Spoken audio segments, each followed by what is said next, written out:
Hey guys, Rex here. Why is nobody talking about Israel's superweapon? That is my question, okay? Israel has a superweapon, and West Point knows about it. The Air Force Academy knows about it. Israel certainly knows about it. Nobody's talking about it. The Russian advisors know about it. After the 73 Yom Kippur War, after the 67 war before that. Nobody's talking about it. Why? Because the algorithms, I believe, are pushing something different. Everyone wants to catch the wave, right?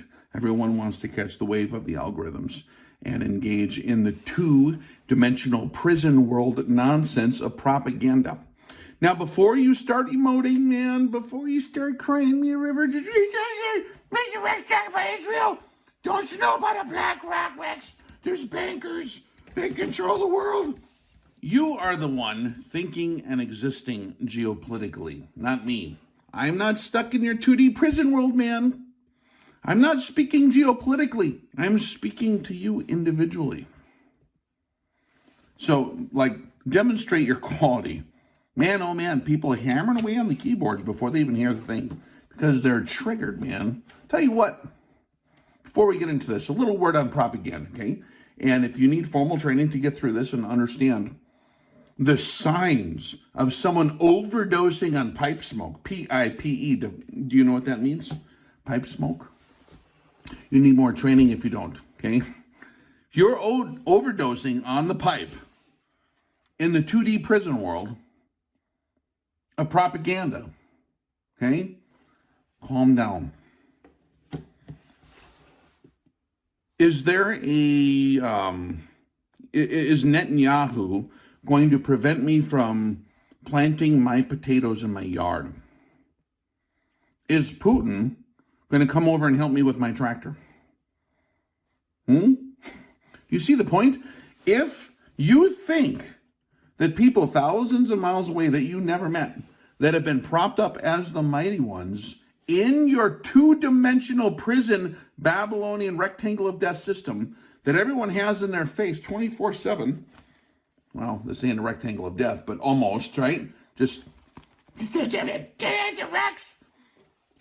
If you buy it, if you've been smoking enough of that pipe, you will truly believe that they contribute to your success or failure in life. And I assure you, if they do, you are incredibly weak and you're doing prepping all wrong, man. So that's my public service announcement for now, okay?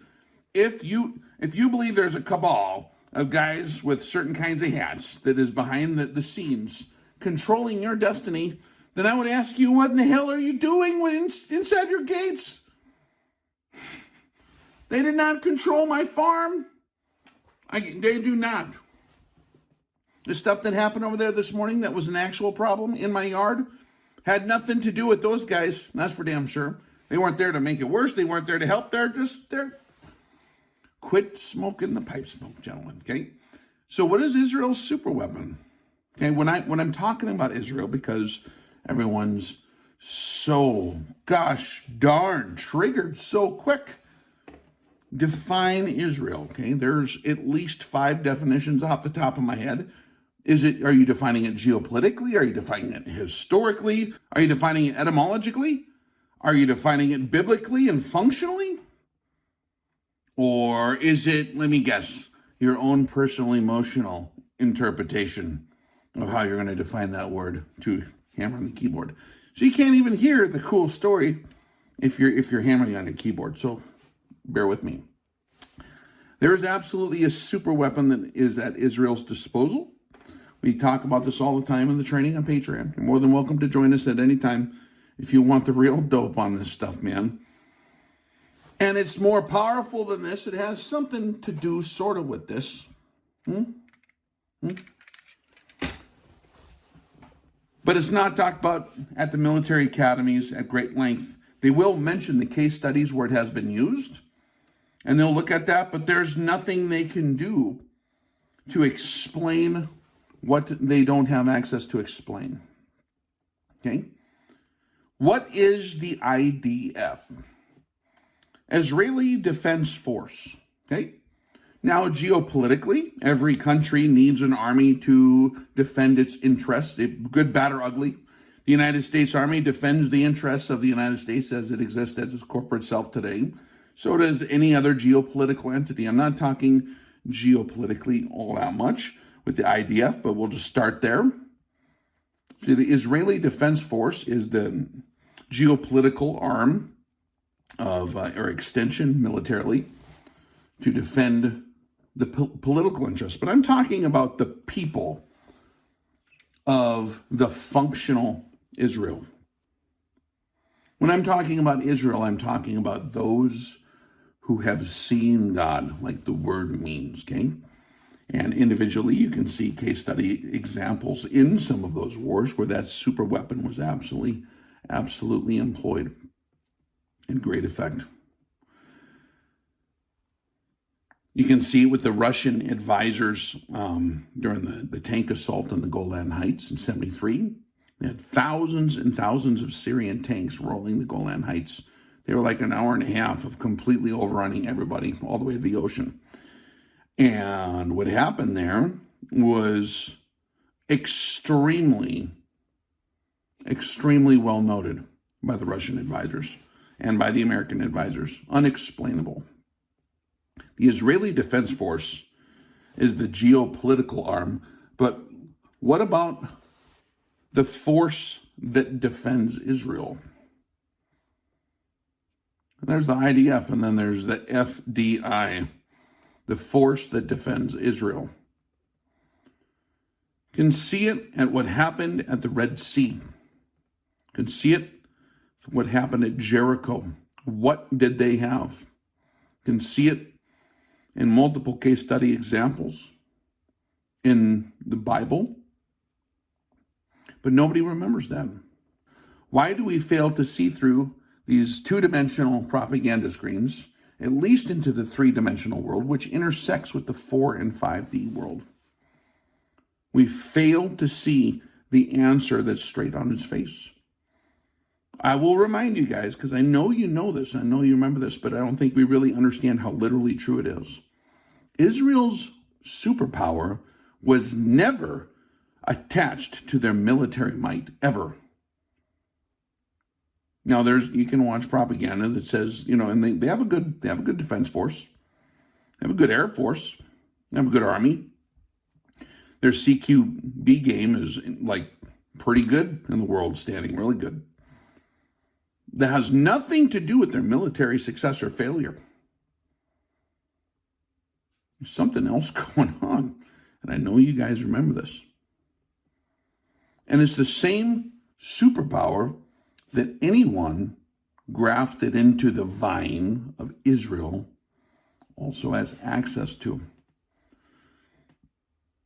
The superpower is Yod He Vav He.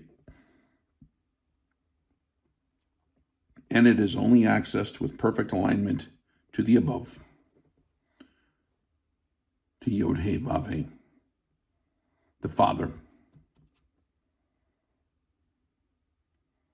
Yeshua employed the super weapon. You guys remember? Multiple times. Bringing back the dead.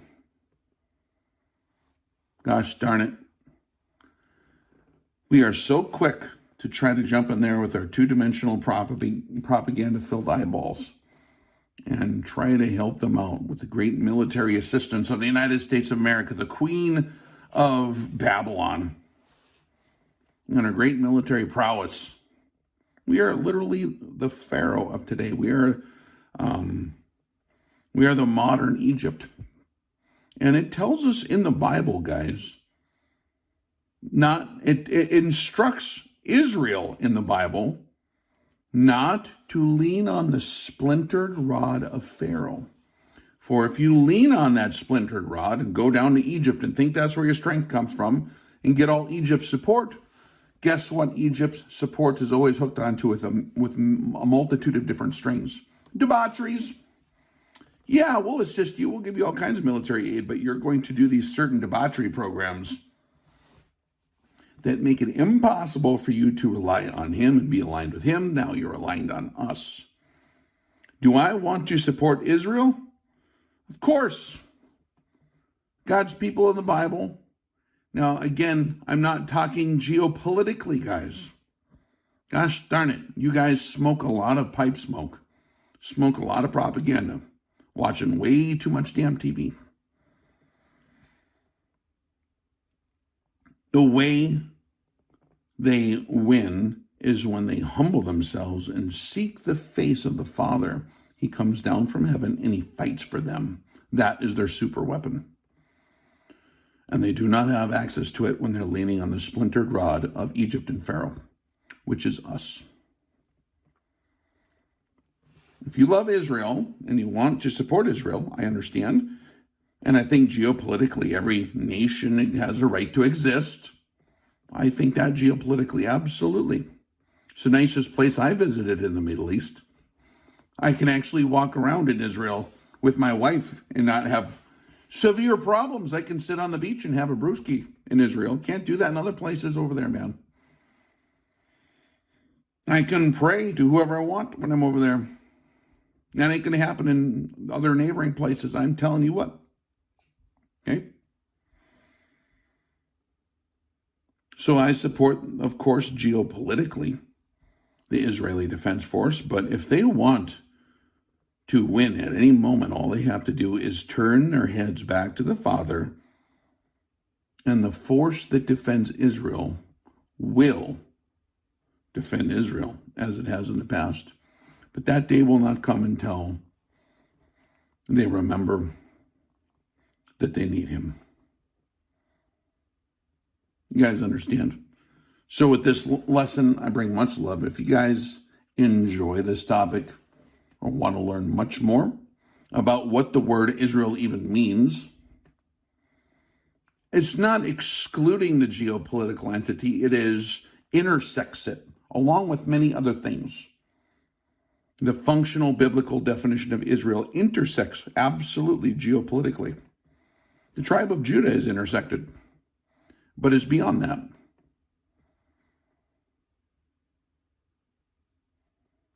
And I think that we're silly when we forget that. Okay? So as long as they're looking to the great military might, they will continue to fall. They will continue to stumble. They will continue to have to mow the grass every few years until eternity comes or whatever. It won't be until the day they finally turn their faces back to him. Just like it is for the United States. Man, we get so political so quick because we have nothing in our eyeballs except that two-dimensional Babylonian rectangle of death smartphone all the time. Always the screen. Everything that exists to us is the screen. We're in the two-dimensional prison. And if you think that the political deal, if that's the way, if you think and breathe geopolitics, you are failing to embrace the real survival systems. You guys want to survive? If you're prepping and you think that all that stuff affects your preps, then I submit to you, you're prepping wrong. You need more training. We'll assist you with that if you want to do it. But I'm serious. If you're worried that some group of shady dudes sitting in a room in a basement someplace 6,000 miles away or 3,000 miles away or however far they are is controlling your destiny, and that's why you failed so far at preps or your life or your business or whatever, then you are incredibly vulnerable to the propaganda, and I would love to assist you. So you are all more than welcome to participate if you want to. If not, we'll just catch you here. But I'll share links to invite you to hang with us on Patreon. I had 72 posts last month alone. 72 posts in 1 month where we're actually training on how to get out of this. You can ask anyone that's over there if it's worth it or not. They will be the voice of quality, okay? And so for whatever it's worth, hopefully this discussion was helpful to you. Have a great day. Rex out.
Hello? Hello? Hey, you guys stuck in that, like, prison in your mind of propaganda? Well, like, join us in the actual three-dimensional world. It's like infinity resolution here, people. Join us immediately.